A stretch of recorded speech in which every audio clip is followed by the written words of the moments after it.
Hi and welcome to Smells Like Home Cooking, where we show you our favourite foolproof recipes for you to try at home. Today we're making this lovely creamy tomato soup. It's so simple, you can even do it in 10 minutes if everything's prepared. So let's get started.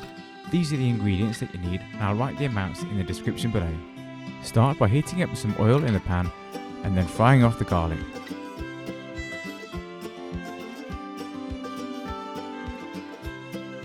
Next we need to add the chopped sun-dried tomatoes.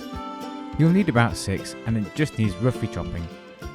It's best to prepare these ahead of time if you can, so they can be added straight to the garlic as it's frying.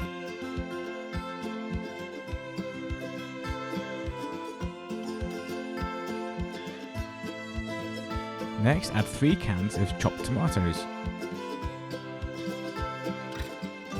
And then 500ml of a light stock like vegetable or chicken. Add a little seasoning of salt and pepper. Give it a little bit of a stir and then bring it to a boil and pop the lid on for 10 minutes. After it's been simmering for 10 minutes, simply turn the heat off and then blitz it.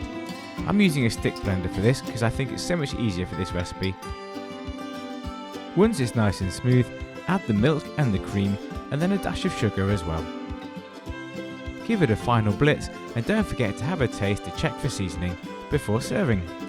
This is a lovely soup to have with our cheese scones that we made last week. I'll put the link at the end, but don't forget to subscribe and turn on notifications so you don't miss the next ones.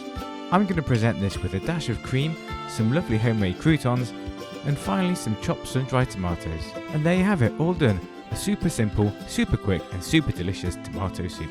I hope you enjoy it and we'll see you again soon on Smells Like Home Cooking.